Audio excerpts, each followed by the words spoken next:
Nos vamos directo con Michel Delerve, que lo tenemos a través del Zoom. No hemos podido hablar con la alcaldesa de Melipilla, había quedado a hablar con nosotros hoy día. Pero es muy probable, claro, no la vamos a molestar porque es muy probable que tenga que ver con el tema de los incendios, que no se haya podido conectar finalmente Lorena Olavarría. Pero sí tenemos a nuestro querido Michel Delerve, que siempre está ahí preocupado por las emergencias, pero especialmente por prevenir esas emergencias. ¿Cómo estás, Michel? Bienvenido a La Voz de los que Sobran. Hola, ¿cómo están? Mucho gusto en verlos y escucharlos de nuevo. ¿Tanto tiempo? Quería Ale, sí. mi concejal, Sí. Porque ella es concejal de Ñuñoa y yo soy de Ñuñoa. Así Mira, qué bueno. Saludos a mi concejal. Eso, muchas gracias, Michel. Oye, bueno, ya empezaron los incendios forestales. Es que con esta ola de calor, yo pensaba ayer, qué terrible, ¿no? Para que empiecen de nuevo los incendios.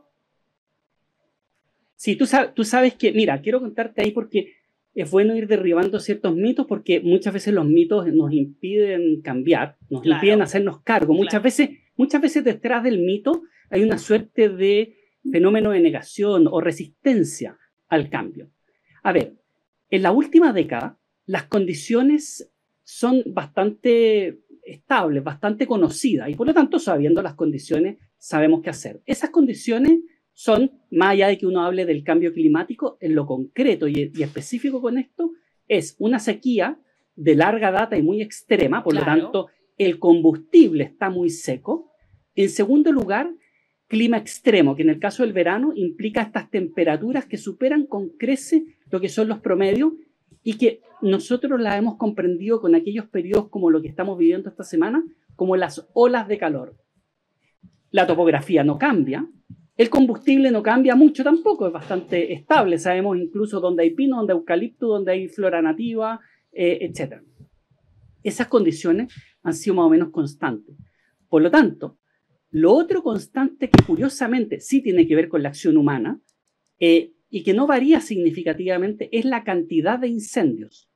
Tú sabes que el número de incendios en Chile no varía significativamente, por lo tanto, eso derriba un poco las argumentaciones que muchas veces están en los momentos críticos que se relacionan con esta suerte como de que estaríamos en un país donde parece que están floreciendo por cualquier lado los pirómanos o los delincuentes. Claro.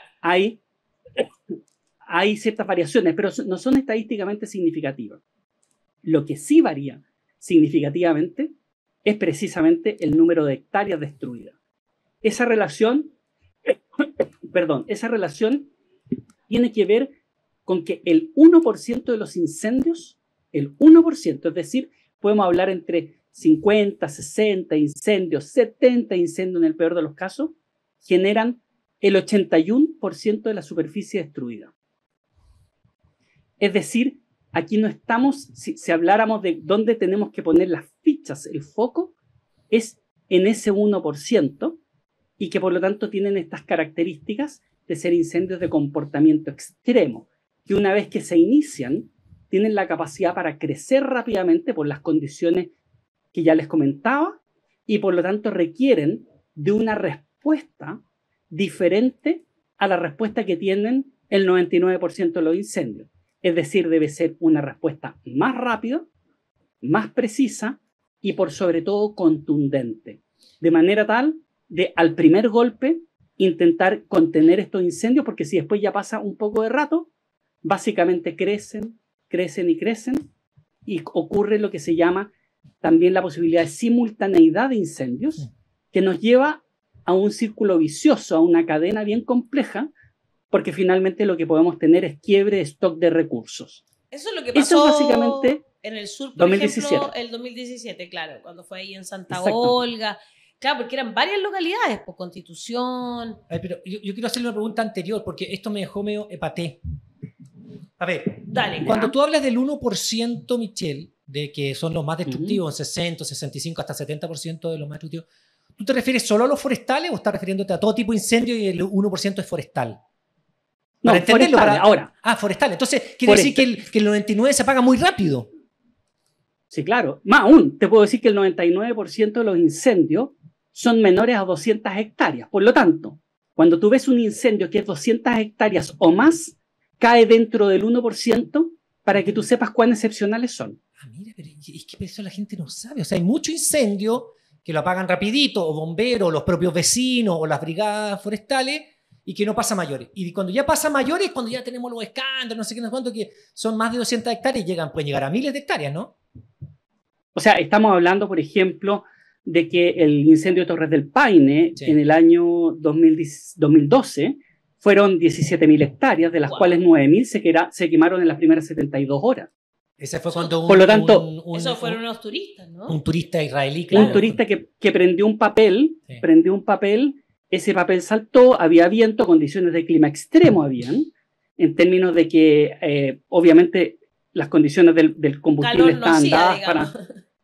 No, porque lo que hubo fue básicamente viento, pero como te digo, en 72 horas se quemaron 9.000 hectáreas. Entonces, volvemos a lo mismo. Cuando están las condiciones dadas para eso y que las conocemos, lo que tú requieres es tener una configuración de combate y una gestión de esos recursos que permita, digámoslo en simple, matar ese incendio de manera muy rápida y no bajo, digamos, mira, esto es como la diferencia entre que tienes un resfrío, que es el resfrío común, y que lo vas a tratar con paracetamol o con algún analgésico antiinflamatorio, ya simple, o una versus que te dio una infección, y ahí obviamente lo que tú tienes que tener es antibiótico. Claro. Y por lo tanto tienes que pegarle el golpe fuerte desde un principio. Ahí es donde estamos fallando. Y ahí es donde hemos fallado en la última década, porque como les decía yo, las condiciones son conocidas, pero seguimos teniendo problemas con este 1% de incendios. Sí, este 1% de incendios, en términos de estadísticas, ¿son diferentes en su origen o son representativos de...? Porque uno puede decir, la mayoría de los incendios son por acción humana, pero quizás accidental o lo que sea, y de esos típicos incendios, algunos se descontrolan.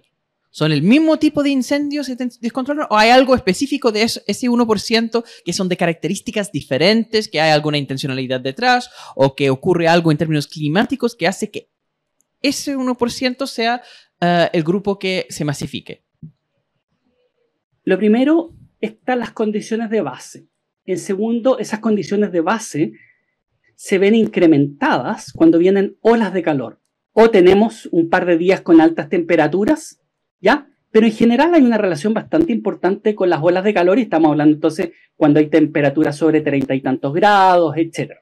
Yeah. El 30-30-30 más bien es una cuestión comunicacional, porque la verdad es que el 30-30-30, ¿cierto? 30 kilómetros de velocidad del viento, 30 grados de temperatura, 30% de humedad, es algo que generalmente podría darse en la zona central, pero ya en la zona centro-sur y sur esa relación no se va a dar. Por lo tanto, va a primar más bien las condiciones meteorológicas y lo que es la cantidad de combustible disponible. Cuando tenemos olas de calor, la probabilidad de que el incendio que se genere, una chispa, cualquier cosa, esa propagación sea más rápida, por lo tanto sea un incendio de comportamiento extremo. Desde el punto de vista de la causa, porque aquí tenemos que señalar también, el 30% de los incendios en Chile son intencionales. Por lo tanto, tienen un componente de dolo, criminal, ¿te fijas? Y por lo tanto deberían ser perseguidos e investigados por la justicia. En segundo lugar, tienes un 60%, más de un 60%, que son accidentales y que por lo tanto responden a las actividades humanas y que no necesariamente incluso se asocian a un tema exclusivamente de irresponsabilidad. Accidental. ¿Ya? Pero eso se refiere a todos los incendios en general. No. No. Estamos hablando de incendios forestales. Sí, por supuesto. Todos los incendios forestales en general. No el 1% que se masifica. Pero esa misma proporción del 1% que se masifica también sería 30% intencional. Sí. Ya. Lo que te marca en el 1% es la capacidad que tenga el Estado para contener ese incendio en sus inicios. Ya. Y que eso, la rapidez con que se propague, está dado principalmente con las condiciones meteorológicas, principalmente. Ahora, si hay un fenómeno... Claro, pero eso Valpo es tan complejo por el viento que tiene, ¿no? Aparte del calor. Claro, lo que pasa es que además cuando se genera un incendio muy grande, empieza a generar una suerte casi de microclima. Voy a poner un ejemplo simple. Si tú pones la mano sobre una vela encendida, tú vas a sentir como que te pica la palma de la mano, ¿no? Sin quemarte, vas a sentir un poco de temperatura, pero vas a sentir que el viento caliente, el aire caliente que sube, lo sientes en tu palma. Bueno, imagínate eso en un incendio de miles de hectáreas.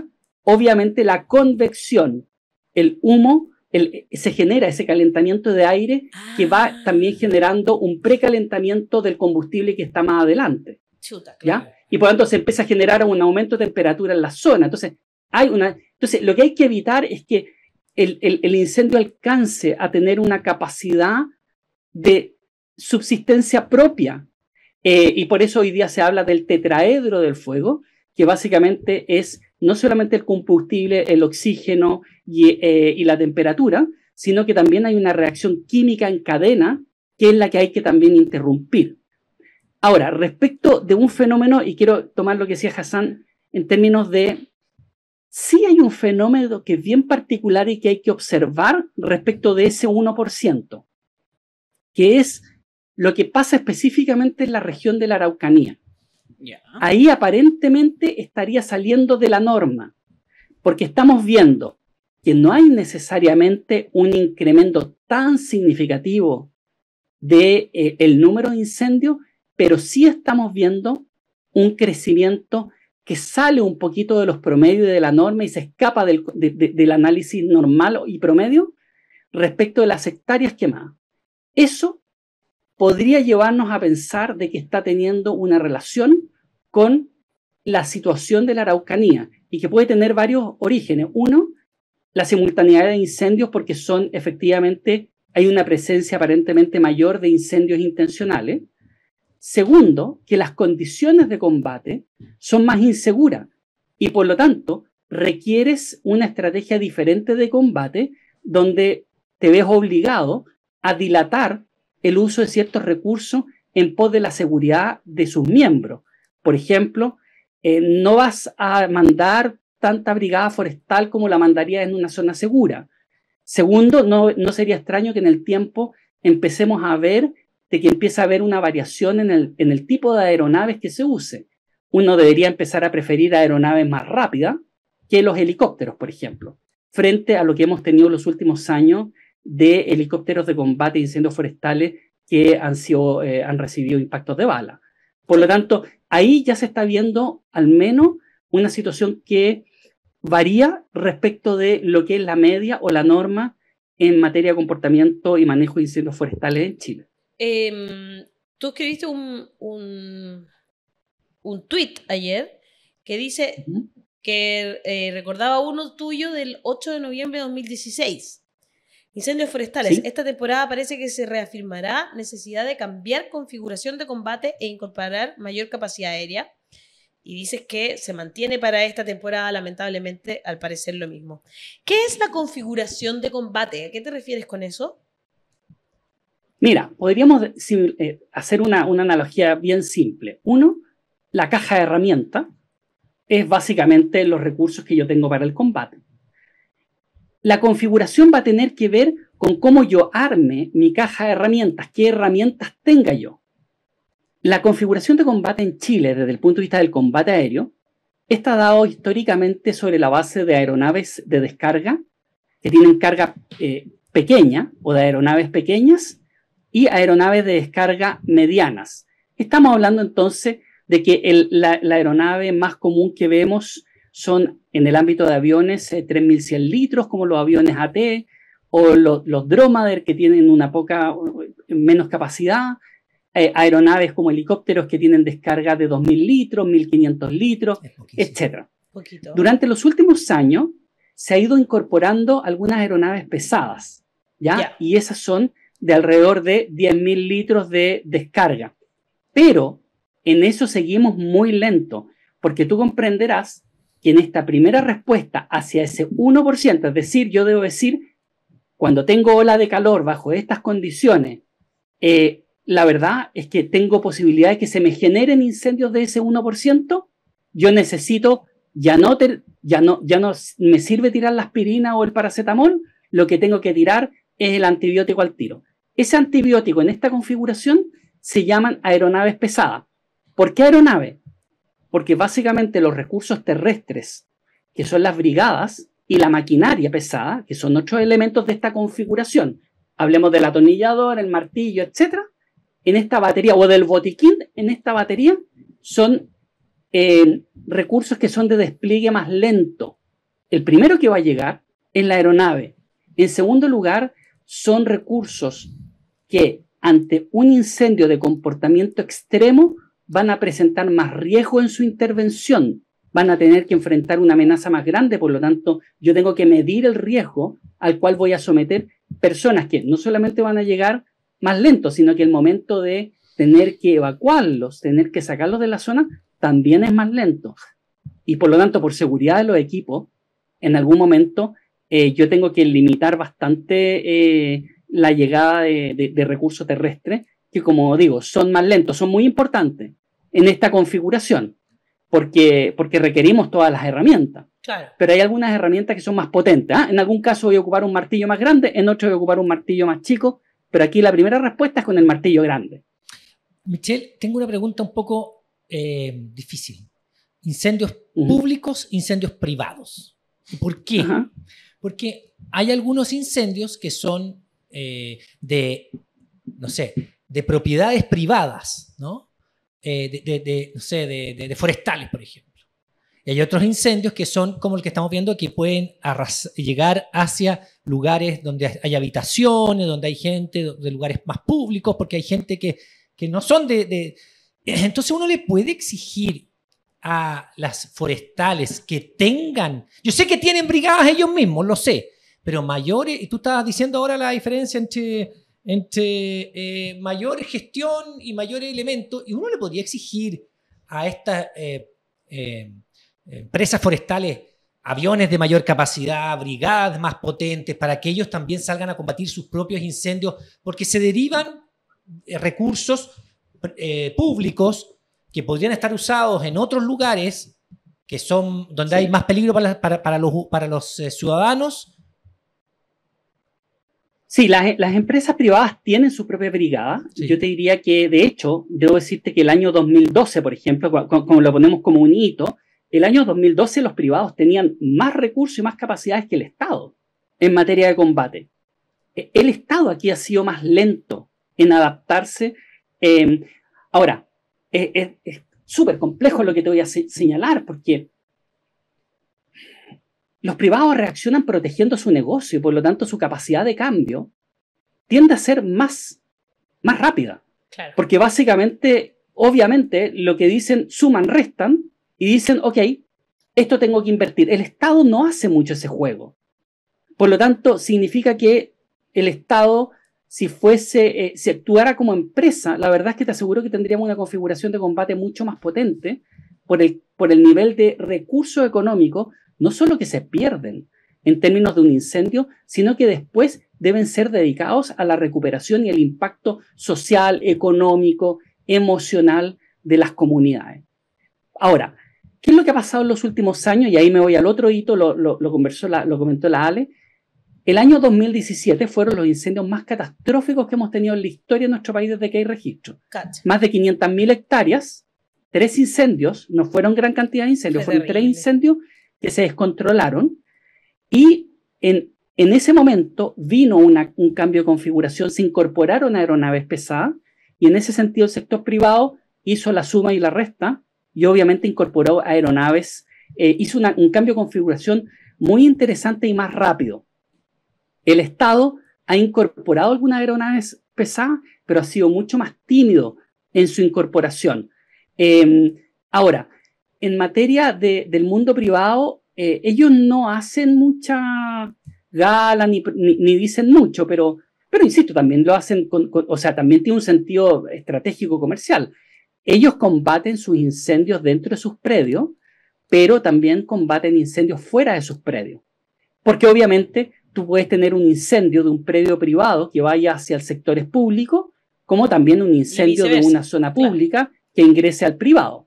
Por lo tanto, creo que en eso Chile cuenta con, y ese sí es un punto positivo de la gestión del Estado y la gestión del mundo privado en una integración donde efectivamente hay una suerte de colaboración relevante, pero a mí me preocupa que aquí el músculo del Estado, que básicamente lo sabemos, ¿no? Es el responsable de la seguridad pública, el músculo del Estado debería ser mucho más potente.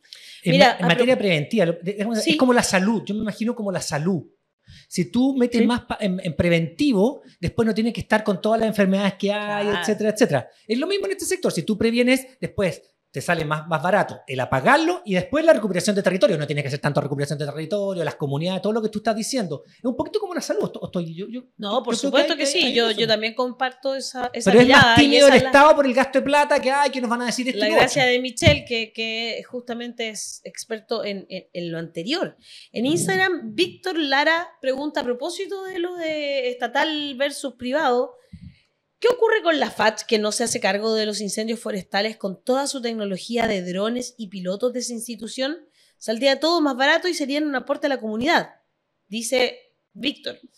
En YouTube, Jackie Sore te manda una talla y dice, el invitado es experto, lo podrían considerar para redactar la nueva constitución. En YouTube... Chris Bloom dice, ¿la basura es un factor reactivante o no? Y Andrés Llenes, pregúntenle por favor qué opina sobre la sugerencia de la alcaldesa Ripamonti sobre la prohibición de especulación inmobiliaria con bosque nativo arrasados por el fuego. Claro. Creo que porque decían que una de las partes que se está quemando, que es el jardín botánico en Viña, estaría en la mira de la inmobiliaria. Hay mucho sobre eso, digamos. Sí. Ya, primero entonces la pregunta sobre la FACH, después sobre la basura y terminar con la inmobiliaria. Importante. Las emergencias son un componente de la seguridad pública. La seguridad pública depende del Ministerio del Interior. Claro. Las Fuerzas Armadas dependen del Ministerio de Defensa. Por lo tanto, ¿se podrían utilizar los recursos? Sí. Pero esa es una decisión que corresponde al Ministerio del Interior en términos de incorporar básicamente a instituciones de la defensa en materia de seguridad interior. Ahora, por otra parte, las Fuerzas Armadas sí colaboran permanentemente, lo que podríamos decir, en ayuda humanitaria.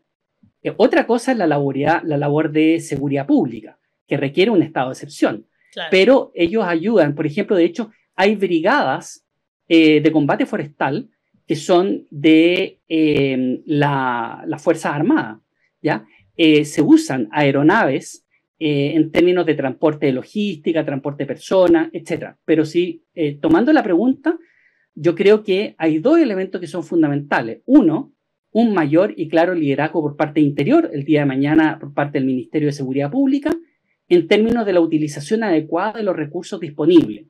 En general, nunca Defensa ha puesto un pero al uso de los recursos y la logística de las Fuerzas Armadas, ¿ya? Y la verdad es que se han utilizado muchísimas veces, pero ese liderazgo y esa decisión no le corresponde a Defensa, le corresponde primariamente al Ministerio del Interior y a las presidencias de la República. Claro. ¿Ya? En segundo lugar, sí hay recursos, pero volvemos nuevamente a que la decisión es de Interior.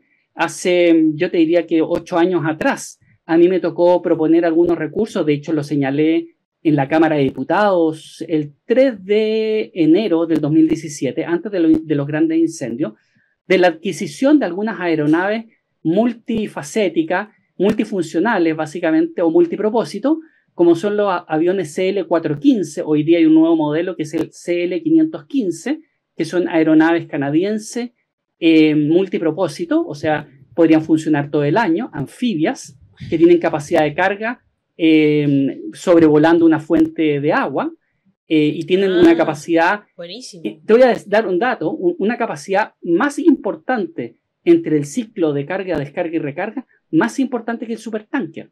Claro. Casi, o sea, bastante mal. El supertanker descargaba 210.000 litros al día. Estas aeronaves es tan rápido su ciclo, además vuelan a más baja altura, que son capaces de descargar cerca de 400.000 litros en un ciclo de 8 horas. Entonces, son las aeronaves estrella en materia de incendios forestales ocupadas en Europa, en Canadá, en Estados Unidos. Pero esa es una aeronave que debe funcionar todo el año para otro tipo de emergencia, pero podría ser adquirido por las Fuerzas Armadas porque son aeronaves que están diseñadas para transporte de carga, incendios forestales, patrullaje marítimo, rescate acuático o rescate marítimo. Por lo tanto, podrían ser muy utilizadas, bueno. Imagínate, con nuestro territorio insular. Sí, pues. Hassan, pero cómprate 2, por favor. Pero en eso ha habido resistencia. En el caso de España, hay una flota de estas aeronaves que están a cargo de lo que le llaman ellos el Ejército del Aire, de las Fuerzas Armadas. Pero es que ellos nos la arriendan en verano nuestro y se van de nuevo para allá. Así está. Hay un ciclo económico también acá, dejémoslo. Los muchos lo que pasa en Europa nos arriendan. Lo que pasa es que esa aeronave es tan útil que ni siquiera la necesitaría solo para incendios forestales. Podríamos tener 2, 3 aeronaves de esas y la ocuparíamos todo el año. Sí, claro. Sí, porque esas pueden amarizar. Sí. Pueden amarizar. Entonces, imagínate lo que significa con nuestra conectividad insular. Sí, o buscar personas, no sé, que también de repente pasa que deberíamos invertir mal en aeronaves, ¿viste? Sí, o sea, de ese tipo. Aumentar el presupuesto militar, entonces. A un cheque. En basura, la basura. Pero ahí, es un efecto reactivante. Porque básicamente no es que no se vaya a utilizar como aeronave militar, porque tú puedes hacer patrullaje marítimo con esa aeronave y rescate acuático, rescate marítimo. Por lo tanto, tiene una función militar desde el punto de vista de lo que hace, por ejemplo, en la protección de nuestro territorio marítimo. Entonces, ahí hay un tema. Ahora, había otra pregunta que tenía que ver con la basura. La basura sí es un reactivante también. Yo creo que sí, ¿no? Efectivamente. Muy buena pregunta. 2 cosas. La basura es combustible, por lo tanto hay que limpiar. Claro. Pero sabes que lo otro es que cuando se empieza a acumular la basura, empieza a haber descomposición. Esa descomposición genera gas natural. Por lo tanto, cuando tú tienes vertederos, lo que estaba pasando en Antofagasta, cuando tienes esta basura que está descontrolada, tú lo que aumentas es la emisión de gases a partir de la descomposición. En algunos momentos esos gases pueden tener ignición espontánea. Sí, puede ser lo que sí. Por lo tanto, sí, limpiar de combustible, ya sea vegetal o combustible, como lo vemos en las quebradas, muchas veces la mala costumbre de ir a botar cosas, es un elemento sumamente importante y ahí hay responsabilidad de la comunidad y responsabilidad de los municipios. Y la última tiene que ver con esta sugerencia de la alcaldesa Ripamonti sobre la prohibición de la especulación inmobiliaria. De hecho, hay hasta un proyecto de ley del diputado Ibáñez que no se puede. Eso en España pasó. O sea, si un edificio patrimonial, por el bosque nativo o edificios patrimoniales, si se quema, no se puede construir ahí. Se acabaron los incendios en España cuando eran edificios patrimoniales. ¿Sabes todo eso? Y aquí también podría pasar. No me cabe ninguna duda. Sí, yo te diría que, a ver, en el caso del jardín botánico, que es un caso especial, me parece que no, en realidad me parece que un poco desafortunada la comparación, porque el jardín botánico tiene una categoría y tiene una protección que la verdad es que no tiene asunto pensar en especulación inmobiliaria. Es como que tú dijeras, se quema el Parque Nacional Conguillío y básicamente vamos a hacer especulación inmobiliaria ahí. La verdad es que son sectores que tienen un nivel de protección y una vocación que no me parece que haya un tema de especulación inmobiliaria. Creo que, insisto, muchas veces estos mitos, yo prefiero irnos al centro de decir, aquí necesitamos respuesta rápida, contundente, sea lo que sea detrás. O sea, aquí se enciende un fuego y estamos bajo las condiciones que hemos tenido esta semana y necesitamos respuesta rápida, precisa y contundente. Y necesitamos aeronaves pesadas. Me llama mucho la atención y desconozco por qué no hemos visto aeronaves pesadas este año. A este momento entiendo que la única aeronave pesada que está combatiendo es un Super Puma y eso es totalmente insuficiente. Sería interesante saber por qué no estamos con las aeronaves pesadas, las pocas que ya en otros años habían estado disponibles. Que son arrendadas, con posterioridad al 2017. Son arrendadas. Sí, y lo otro yo te diría que hay que incorporar, que también lo tuiteé aprovechando que de que se comentaba un tuit que había sacado, es lo que en un momento tuve la posibilidad de decirlo en prensa, pero ya lo había dicho antes, que es la necesidad de establecer combate aéreo nocturno. Las tecnologías están, esos son todos recursos que están disponibles en un mercado internacional muy estructurado, muy bien estructurado, con proveedores muy prestigiados en países como Canadá, Estados Unidos y Australia, para no caer en aquellos lugares donde efectivamente ha habido colusiones bien complejas, donde básicamente tienes el combate nocturno, que es necesario. O sea, cuando nosotros tenemos días como los de ayer, que a las 12, 1 de la mañana, 2 de la mañana tienes 20 grados de calor, claro. La verdad es que el incendio se sigue propagando. Quiero cerrar con un ejemplo. Yo las primeras veces que combatí incendios forestales fue en los 90, que fue los primeros entrenamientos que hice cuando me empecé a acercar al mundo de emergencia. Y nosotros a las 6 de la mañana nos levantábamos y empezaba a salir el sol y esperábamos el helicóptero para que lo antes posible nos llevara y nos dejara y se posara en algún cerro y empezábamos a hacer obviamente la línea que se llama, la línea de fuego, y eso nos daba 2-3 horas de trabajo sin que hubiesen llamas, porque la temperatura bajaba lo suficiente para que el incendio bajara mucho. Y en el momento de mayor irradiación solar, que era alrededor de las 11, 12 del día, empezaba a brotar de nuevo. Pero teníamos varias horas para combatir tranquilamente, claro, y poder ganarle espacio a ese incendio. Hoy día, cuando tú tienes 20, 22 grados, eso es difícil. ¿Y qué es lo que pasa? Que tú en la noche no puedes hacer combate terrestre por razones obvias de seguridad de los brigadistas.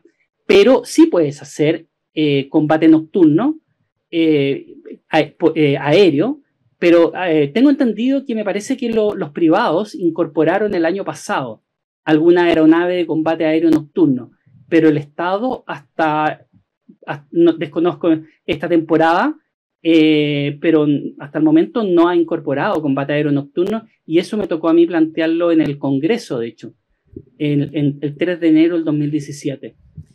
Michel Deleuve, asesor senior experto en gestión de emergencia. Muchas gracias por estar aquí. Muchas gracias, Michela. Una vez más, muchas gracias, un agrado. No, un gran abrazo para ustedes, qué rico verlos, y muchas gracias por el contacto. Un gusto poder estar hablando de estas situaciones complejas que afectan a nuestra comunidad, y nunca olvidarnos que muchas veces, más que centrarnos en el fenómeno, centrarse en las personas. Tenemos personas que han perdido sus casas, y se dice siempre que lo material se recupera, pero muchas veces lo material está íntimamente vinculado a lo emocional, sí, a los recuerdos, al arraigo en el territorio, a cosas materiales que solo tienen significado emocional para esas personas, fotografías, recuerdos, y por lo tanto no minimizar el dolor que esas personas siguen sufriendo por mucho tiempo después de que se ha apagado la llama. Muchas gracias. Muchas gracias, Michel. Gracias. Que esté muy bien. Chao, Cuídense, chao. que estén bien. Gran Gracias. mensaje chao, chao. final, porque es muy cierto. Ayer había personas incluso quemadas en Melipilla. Fue terrible. Oye,